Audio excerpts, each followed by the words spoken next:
Fala pessoal, bem-vindos a mais um Dicas do Lipe. Nesse vídeo a gente vai falar sobre permutação com repetição. Só que antes de chegar nela, a gente vai ver uma técnica para desconsiderar contagens. Diga-se de passagem que eu vou usar essa técnica em praticamente todos os próximos vídeos, então presta muita atenção nela para tu não errar. Tranquilo? Vamos começar aqui.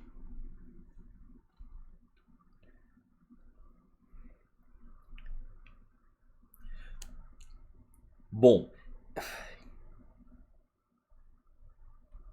se liga só, o que a gente vai fazer é entender como corrigir contagens.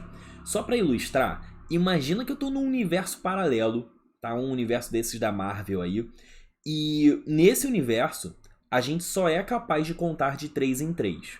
Felipe, o quê? É isso, a gente só é capaz de contar de 3 em 3. Então se eu fosse fazer uma contagem seria 3, 6, 9, 12, 15, 18, 21, 24, etc, etc, etc.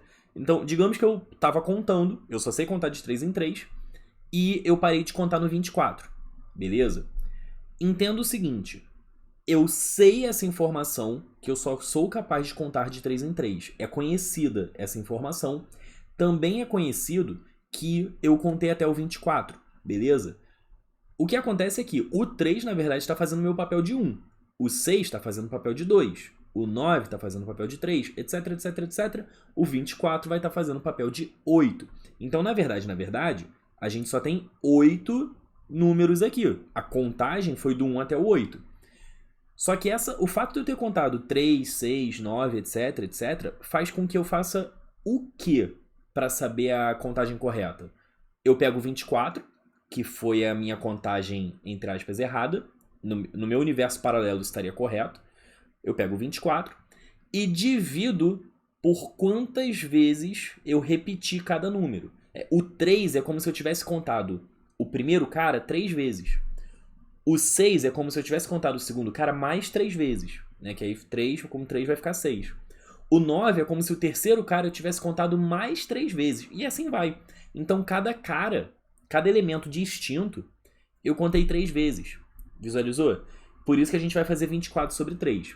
Então, você não contou 24 elementos de verdade. Tá? Você vai contar 24 sobre 3, que dá 8.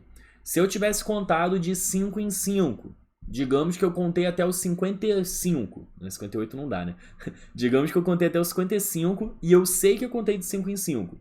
Quantos números eu tenho de fato? 55 sobre 5 vai dar 11. Essa é a ideia, gente. Não tem muito mistério, não. Beleza?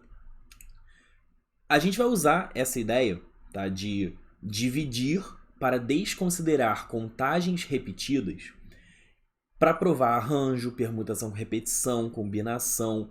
Até em permutação circular a gente consegue usar essa ideia também. Na permutação caótica... na permutação caótica a gente não chega a usar isso não. Mas a gente vai usar em vários momentos essa ideia aqui. Inclusive nos problemas clássicos vão ter certas formuletinhas que a gente vai criar baseado nessa ideia. Tudo bem? Então, vamos falar agora de permutação com repetição, ok? O que muda em relação à permutação simples é que agora os meus N objetos podem apresentar repetições entre eles. Então, eu não preciso mais ter objetos todos distintos. Eu posso ter 2 caras iguais, eu posso ter 3 iguais, eu posso ter todo mundo igual, inclusive. Todo mundo igual não tem muita graça porque não vai ter permutação, vai ser 1. Mas isso não vem ao caso agora. Vamos começar brincando aqui com os anagramas de Ana. Por que eu estou fazendo os anagramas de Ana? Porque eles são fáceis de você escrever para provar o meu ponto. Essa questão da divisão e afins, beleza? Então, só a título de montagem, eu vou supor que existe um A1 e um A2. Tá? Eu estou supondo que esses A's são distintos. Esse é meu primeiro passo. Supor que todos os caras são distintos. Show? E aí eu vou montar todas as permutações possíveis. A1, N, A2. Aí troco o A2 com N. A1, A2N. Agora começando por N. N, A1, A2 ou N, A2, A1. Agora começando pelo A2. A2, A1N. Troca 1 com N. A2, N, A1. As cores não foram à toa, tá, gente? Eu sei que vocês já repararam isso. Óbvio que as cores não foram à toa. O fato é, num primeiro momento, parece que você contou 6 malucos, certo? Só que, na verdade, a gente sabe que não tem 6 malucos porque não existe A1 e A2. É tudo A. Pelo menos nesse tipo de questão aqui, não existe A1 e A2, é tudo A. Então, Ana é igual... Opa, é igual a Ana. Isso não tem mudança aqui. Tranquilo? Então, a mesma coisa, o AN é a mesma coisa que a AN junto, NAA também. Então, na real, parece que são 6, né? Só que na verdade são 3, pô. São 3 anagramas apenas. Como é que a gente conclui isso? O que eu tô falando é que cada anagrama único, cada objeto distinto, ele foi contado 2 vezes. Percebe? Por que ele foi contado 2 vezes? São as ordenações entre o A1 e o A2, que o A1 e o A2 podem fazer entre si. Eu, inclusive, posso chamar isso de 2 fatorial, tá? Porque as ordenações do A1 com A2, de fato, é permutação de 2, que é 2 fatorial.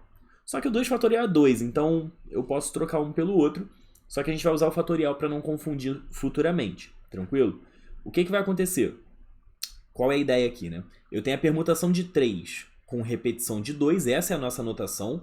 Embaixo é o número total de objetos, em cima é toda e qualquer repetição que acontece. Então, se eu tivesse 3 elementos iguais, outros 5 elementos iguais, eu colocaria 3,5 aqui em cima do P. Tranquilo? Eu não estou elevando o P ao quadrado, por favor. Eu só estou dizendo que o P3, os 3 elementos que eu tinha lá, dentre eles tem 2 que são iguais. Show? Então, isso vai dar o 3 fatorial, que nada mais é do que permutar todo mundo. Permuta todo mundo como se fossem distintos. Ao fazer isso, é óbvio que eu contei a mais. O que eu contei a mais? Eu contei a mais as ordenações de quem repete. Então, eu vou dividir por essas ordenações para desconsiderá-las. Lembra que a gente viu aqui atrás, ó, eu corrijo as minhas contagens dividindo pelo que eu estou contando repetido, certo? Então, se eu sei que todos os caras eu estou contando repetidos, eu sei quantas vezes eu contei repetido, eu vou lá e divido por esse número de vezes.